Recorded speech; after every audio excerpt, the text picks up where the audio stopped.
Tonight, a long-awaited NDP election win in BC, but it's not over yet.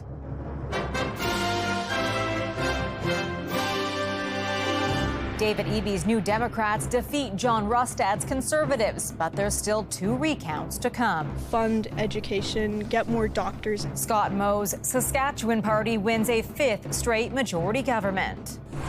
The growing need. A record number of Canadians are struggling to put food on the table. Sick of signing sick notes, doctors say they're overburdened by the unnecessary task. Sick notes are taking up millions of hours of family doctors' time. And feeling the love, a surprise emotional embrace between 2 star singers in Vegas. Plus, a battle of the brothers. This is something that me and my brother have been talking about since we were kids. Identical twins go head-to-head on the football field. Definitely a special moment.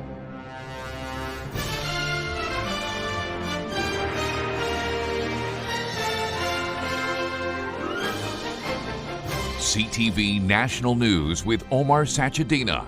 Reporting tonight, Heather Butts. Good evening. Omar is on assignment tonight. We begin with the long and cumbersome path to a result in British Columbia's provincial election. After 9 days of counting ballots, incumbent Premier David Eby and the New Democrats will form government. But whether it will be a majority or a minority depends on 2 more recounts. CTV's Kevin Chirac joins me now from Vancouver. Kevin, break it down for us.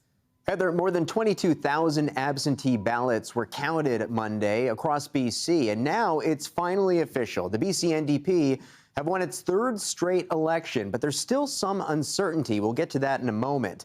If this count holds, the party will also clinch the slimmest of majorities. NDP leader David Eby saying he's been asked by the Lieutenant Governor to form the next government after a count of absentee votes gave the New Democrats a narrow win. The NDP sit at 47 seats. The BC Conservatives have dropped to 44. Greens are unchanged at 2. The magic number for a majority in the legislature is 47. So if this holds, David Eby and the New Democrats will win a razor-thin majority. Now, there are still 2 ridings that are so tight, we're talking dozens of votes, that are subject to a judicial recount that could take another week or longer to see official results. What this means is British Columbians will have to wait at least 1 more week to know for certain whether they have a minority or majority NDP government. Heather. All right, Kevin, thank you. Turning now to today's election results in Saskatchewan, where the CTV News Decision Desk has declared a win for Scott Moe's Saskatchewan party. It's the party's 5th straight majority government. CTV's Alison Bamford is standing by with reaction from NDP headquarters in Regina. Alison. Heather, the party silenced slightly when the news came in, but honestly, the energy hasn't died down much here at the NDP headquarters because this wasn't the blowout like we saw last election. Many of these races razor thin and results not finalized. The NDP could still double its seats from last election after seeing gains in Regina and Saskatoon. Polls suggested a tight race between these 2 parties, and quite clear in these results is the rural-urban divide. With Sask party strongholds continuing in rural areas, the NDP needed to flip some of those rural constituencies if they wanted a chance to form government. The NDP leader, Carla Beck, who won her seat tonight, ran on promises to fix health care, fund education, and make it cheaper to buy gas and groceries. But the Saskatchewan party, led by Scott Moe, who also won his seat, promised tax credits and exemptions to help make life more affordable. Ultimately, most of Saskatchewan's voters were happy with what they had. The Saskatchewan NDP hasn't been in power since 2007. Now both Moe and Beck will head back to the Saskatchewan Legislative Building in a very different government than what it looked like 4 years ago. Final votes will come in early next month when all mail-in ballots are expected to be counted then. Heather. CTV's Alison Bamford in Regina. Thank you.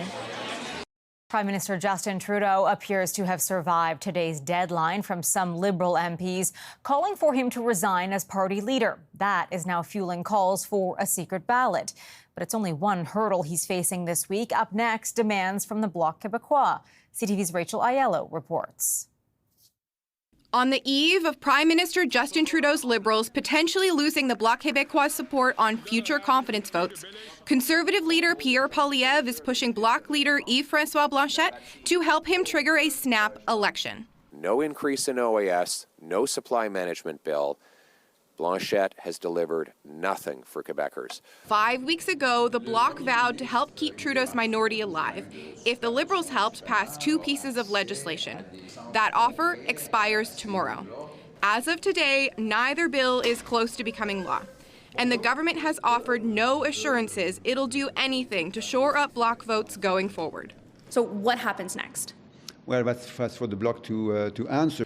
This coming as Trudeau dismissed today's deadline, set by dissenting MPs for him to resign.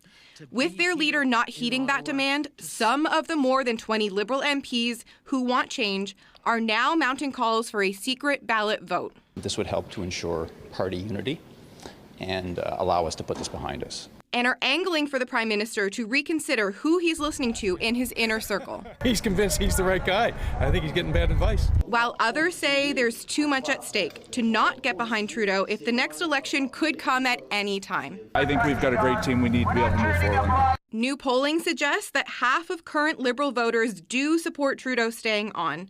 1/3 think he should step down. This is a group of voters who are really small, quite shrunken in terms of their size compared to, say, 2015, 2019, 2021, but they are pretty loyal. Compounding the frustration among Liberals is that there seems to be no consensus about what to do next, making this week's caucus meeting one to watch once again. Heather? Rachel, thanks. Pierre Poilievre made a bold new promise to Canadians should he become the next prime minister. He's pledging to eliminate the GST on new homes sold for less than $1 million. CTV's Mike Couture has the details. The Conservative slogan on carbon pricing is the newest policy plank to promote home building. Pierre Poilievre says if he's elected, he'll forego the 5% federal sales tax on new homes that are under $1 million. This will save about $40,000 on a new home of $800,000. Poilievre says it'll help build 30,000 homes per year, something developers welcome.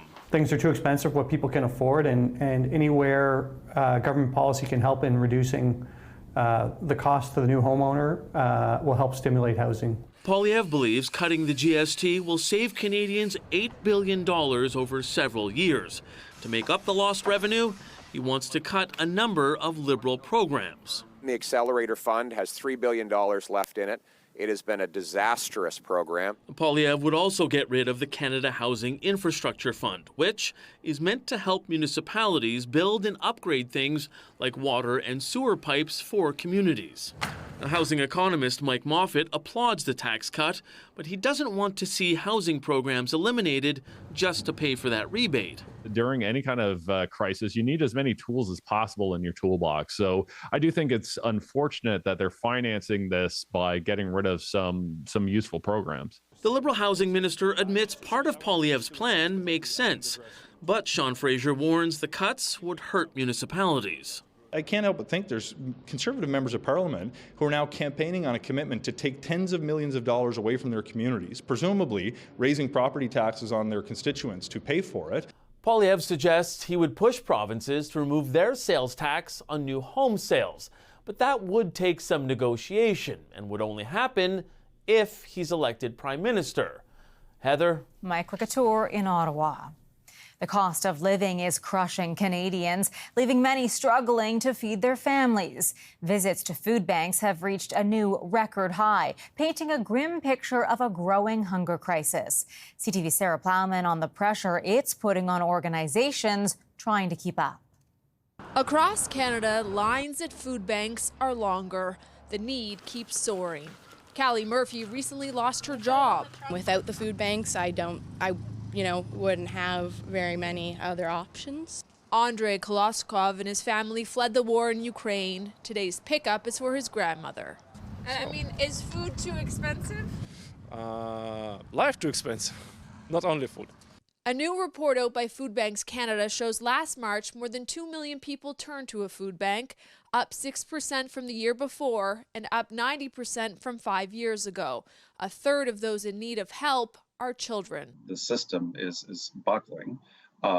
It cannot handle and was not designed to handle this level of need in such a short period of time. Food Banks Canada describes a 1-2 punch of housing and food inflation, calling social assistance inadequate. Nearly a third of Canadian food banks reported running out of food. More than half gave out less food to avoid running out. This Montreal food bank can't take on any new families this holiday season. They can only manage helping those they already have. It doesn't feel good. We're having to say no. In Edmonton, donations are out the door nearly as fast as they come in. Real challenge for us keeping up with the number of requests we were getting. Food Banks Canada is pushing for governments to build affordable housing and for Ottawa to bring in a groceries and essentials benefit, a modified version of the GST credit. Which would deliver more income to low-income households struggling with food costs. Murphy wishes she didn't have to turn to the food bank and hopes Canadians don't judge those who have. Until you find yourself in that situation, it's hard to really understand how it feels. When asked, Ottawa didn't commit to bringing in a groceries and essentials benefit, but reiterated that the government has expanded the social safety net and added they have more work to do. Sarah Plowman, CTV News, Fredericton. With just over a week to go until the U.S. presidential election, the finish line is now in sight. But the Trump campaign is now looking to put some distance between itself and a rally in New York City last night. It has sparked a lot of fallout, and it came from a comedian whose stream of racist insults angered Latino voters. Here's CTV's Washington Bureau Chief Joy Malvin. Donald Trump in battleground Georgia tonight. Kamala, you're fired. Get out of here. For anyone else, this would have been political suicide. At last night's massive New York rally, the comedian invited to speak hurled crude, rude, and racist remarks. There's literally a floating island of garbage in the middle of the ocean right now. Yeah. I think it's called Puerto Rico. Launching X-rated insults against blacks, Jews, and Palestinians, setting off a firestorm. These Latinos, they love making babies. The Trump campaign doing damage control, issuing this rare statement saying this joke does not reflect the views of President Trump or the campaign. But it kind of does, says Kamala Harris. Touring a computer chip company in Battleground, Michigan, she called Trump out. What he did last night is not a discovery. It is just more of the same and maybe more vivid than usual.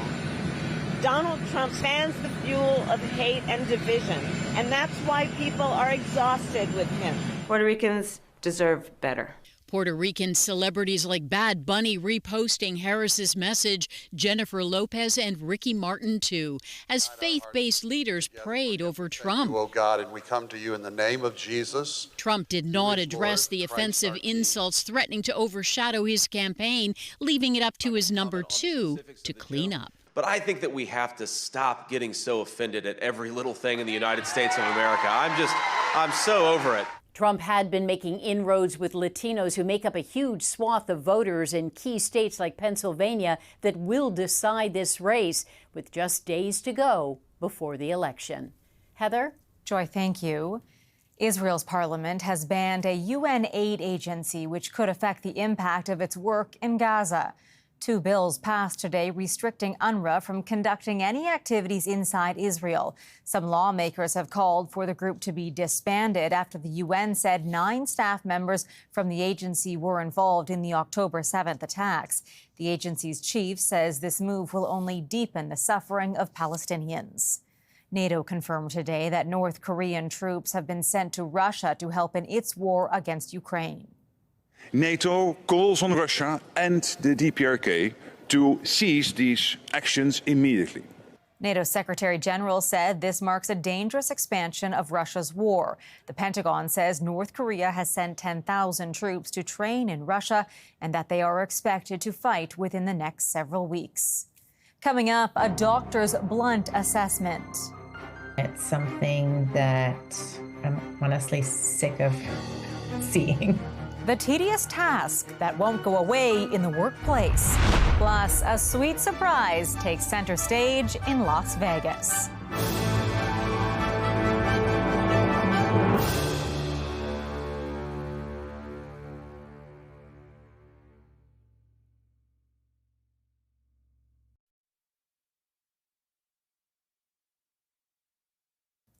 Black federal workers were in court today fighting for a massive class action lawsuit which alleges discrimination in the public service. Canada has acknowledged that systemic discrimination exists within our public service, yet still it is continuing to fight black workers. The certification hearing, which could last up to 12 days, will decide if the $2.5 billion claim can proceed. If it does, it could include up to 45,000 present and former black public servants dating back to 1970. Ottawa is looking to have the case dismissed. There is a new call today to end sick note requirements for short-term illnesses. The demand for a medical note from people who miss only a few days of work is putting even more pressure on the healthcare system. CTV's Heather Wright reports. A fever, the flu, a migraine. Short-term illnesses that often require a doctor's note just to stay home from work. We want to make sure that our family doctors are available to Canadians to provide the care that Canadians need and Canadians deserve. And so if we can get rid of something that really has no medical benefit to anybody, but does add to the workload that family doctors are experiencing, that's a real win for all of us. The Canadian Medical Association is calling for an end to sick note requirements for short-term minor illnesses, things like the common cold or gastroenteritis, calling them an unnecessary burden. And it's something that I'm honestly sick of. Dr. Mariam Zainadin is a family physician in West Vancouver. She says tasks like sick notes take time out of an already packed week. We're so overburdened with administrative tasks that if we can just eliminate this one thing for our patients and for ourselves, it would really help us. An estimated 6.5 million Canadians do not have a family doctor. And the CMA says physicians are spending millions of hours every year on tasks like sick notes. According to a survey, about 1/3 of working Canadians say they were asked for a sick note for a short-term illness at least once in the last year. And 82% of those surveyed said they would rather go to work sick than get a sick note. We don't want people who are sick coming into our waiting rooms, spreading viruses. We don't want them going to work just because they can't get a sick note. The CMA is calling for legislation to end sick note requirements. Ontario and Nova Scotia already have policies in place. In Nova Scotia, employers can only ask for a sick note for absences over 5 working days. The CMA estimates doing away with sick notes could prevent as many as 12.5 million unnecessary health care visits every year. Heather Wright, CTV News, Toronto. Still ahead, the hug making headlines. An emotional reunion between two of music's biggest stars.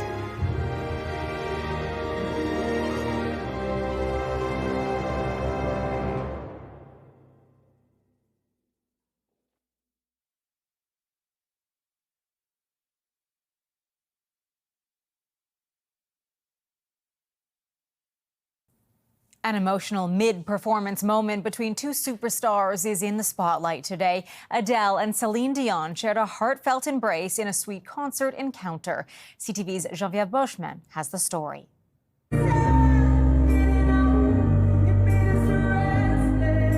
What happened in Vegas had fans of two powerhouse vocalists talking.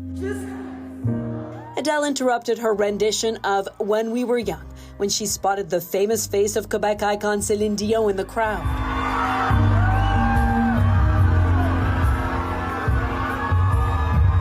An emotional reunion starring legendary big voices of their generations sent fans reaching for tissues, and Adele asking the crowd to help her get through her song.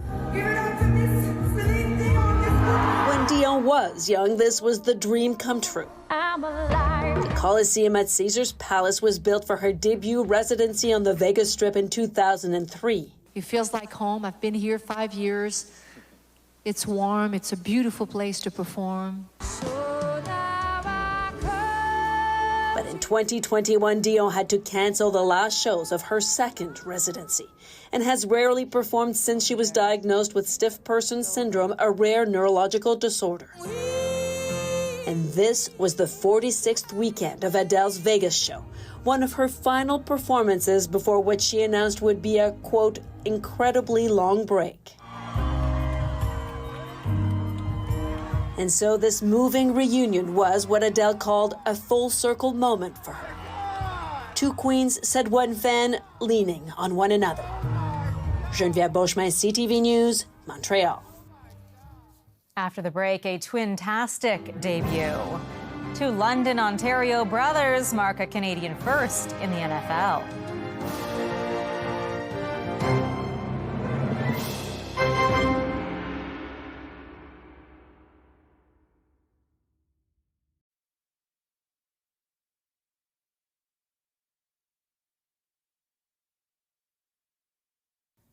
A remarkable finish in the NFL this past weekend, a last-second Hail Mary pass to steal the game. Here comes the Hail Mary with the game on the line, and the ball is caught! Caught!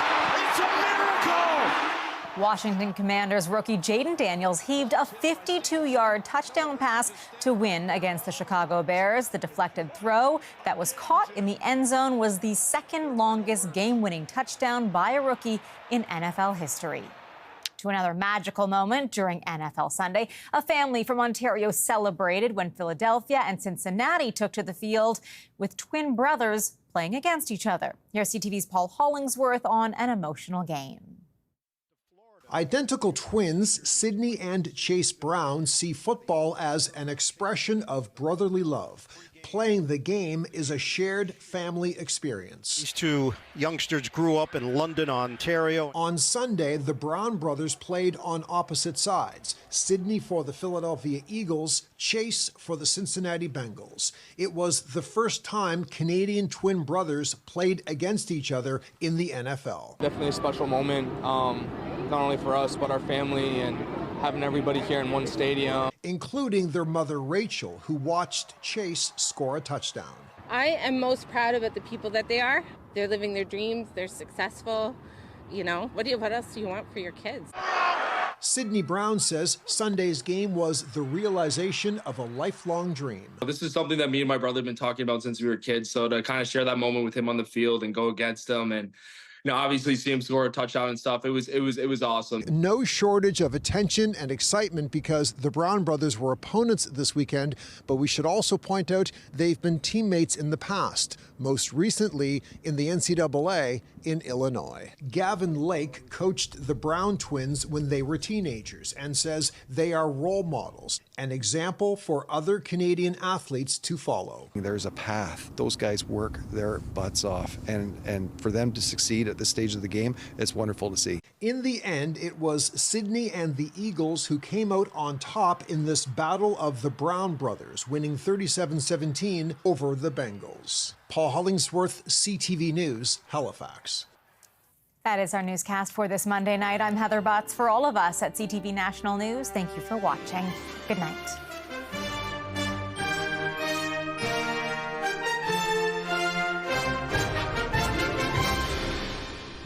CTV National News, Canada's #1 newscast.